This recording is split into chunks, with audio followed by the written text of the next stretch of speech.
Hello, welcome back to another pen talk. Thanks for tuning in. Thanks for continuing to follow me on my journey. August was no bi-month pen month. September I bought a lot, and I have a pretty big backlog of pens to review. I chose this one first, not necessarily the first one I got or the last one I got, but the one that I found to have some very interesting characteristics and traits, and I was motivated to share it with you. Yes, it is a black pen, and yes, it's a heavy pen, but the crab is up to it. So let's take a look at this pen in some detail and see if it's one that you might like. The first thing that strikes you about the pen is it's black. It has an interesting little logo there at the top. Nice little acrylic covering on it. This is a HongDian, which is not a pen that I'm familiar with. And it's in the Forest series, HongDian. So this was one that was recommended to me by a viewer, and I'm really glad because it's not a pen I would have found. I haven't been doing my normal searches on eBay for interesting Chinese pens, and to be serious, I can't keep up with them. So I appreciate viewers saying, hey, you should look at this pen.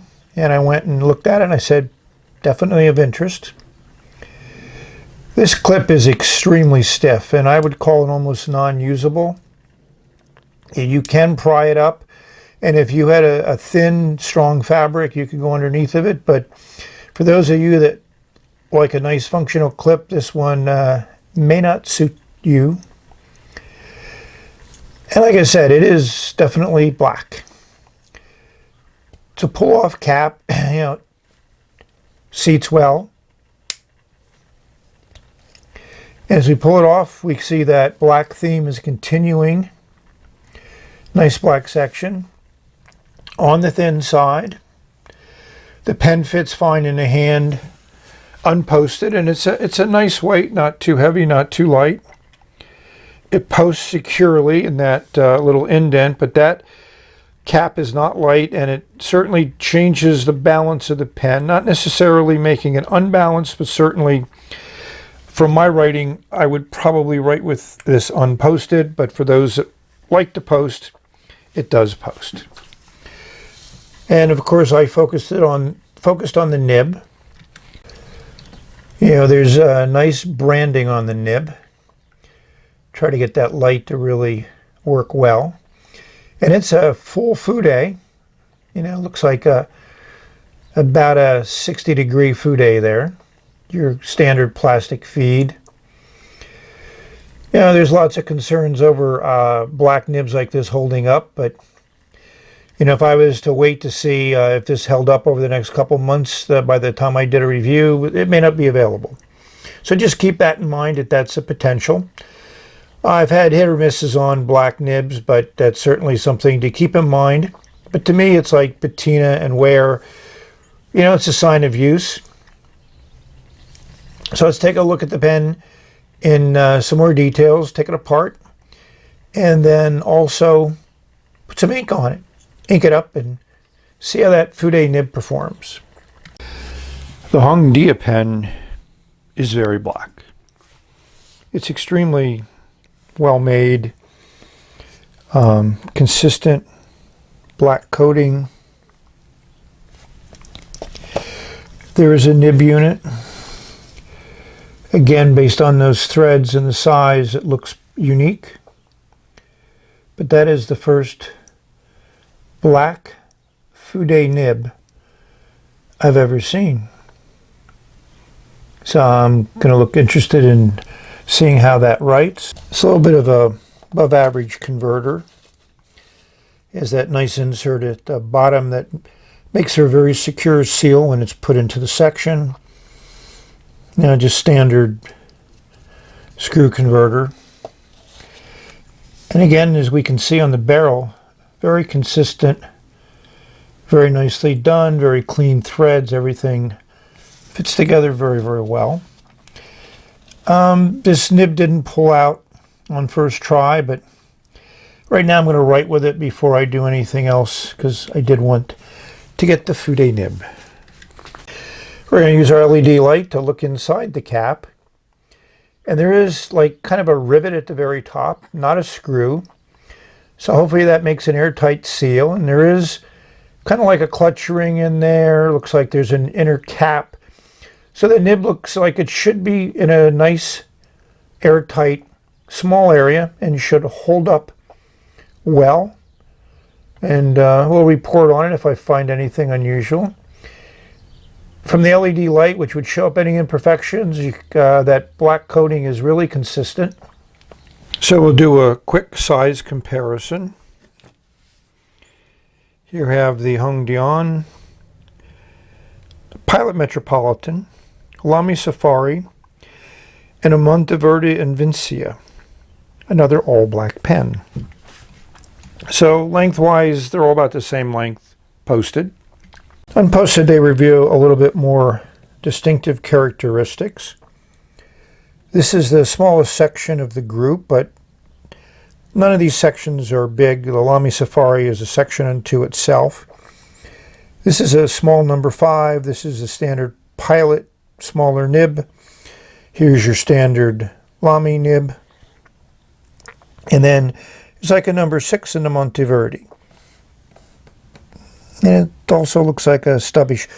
I don't even know whether I did a review on that pen. I got it many, many years ago, and for some reason it never excited me, so it has just stayed in a drawer. So what ink to put in the HongDian? Well, as you can see, I'm using my Tiltwell Ink Miser because it's great to put a sample bottle like this in there. I've had this ink for a while, and with one fill of the pen, I pretty much emptied it. The color card is interesting. When I lay it down really thick, it just gets really dark. But, you know, calling this sepia black, I think is, I guess it's okay, but it's more like a dark brown than anything else. Looking at the chromatography, we get a little bit more confusion. You know, it looks like it has a tiny bit of ink, water resistance there at the bottom, but pretty much kind of washed out. And then you got this band of yellow. And at the very top is some pink again, which is also shown here in the middle part. Certainly not what I expected. So we're getting ready to put nib to paper. In doing my research on this brand, it looks like they pretty much specialize on metal pens. Here's a number of them for sale on eBay. They're also sold on Etsy. And you got to look around for pricing. Mine came without a box, but it looks like the box cost a couple bucks if you want one with a box. Here's how it's done on Etsy.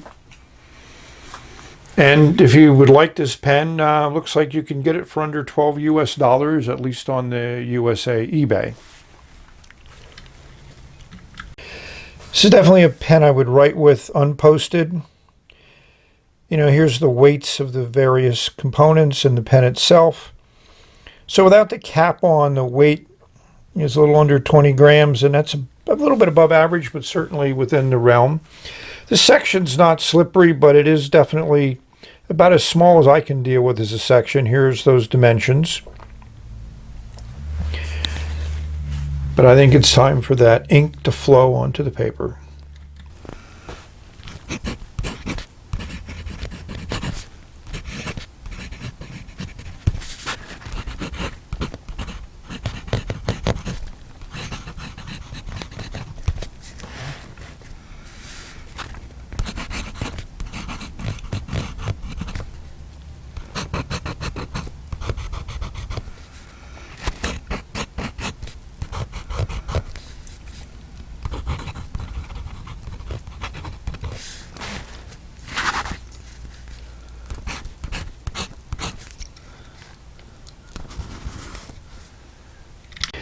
So I had the mic next to the nib. This is the smoothest nib I've written with recently, and especially you could probably hear it on the recording because the only thing that made a lot of noise was my hand kind of like moving and squeaking on the paper. This is a fairly broad line if you write with a lower angle. Normally in a fude nib the reverse writing works, but in here it really doesn't. It's too fine and you don't get some good flow. Yes, it is wet. And this is definitely an interesting ink color.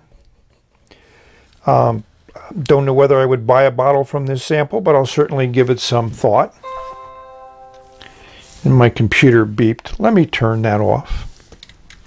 The beep was my computer letting me know that the scanner and printer I have, which is an all-in-one unit, is now back on the network. It sometimes loses that network connectivity. The joys of computerization. So if you handle this nib, which is how it's designed, if you put it at 90 degrees, you can see it's more of a medium line. Yeah, you move it down to about 75 degrees and it becomes like a double broad. So this is a pretty wide line variation. You know, if you want just kind of a broad, you have to kind of hold it at about 85 degrees.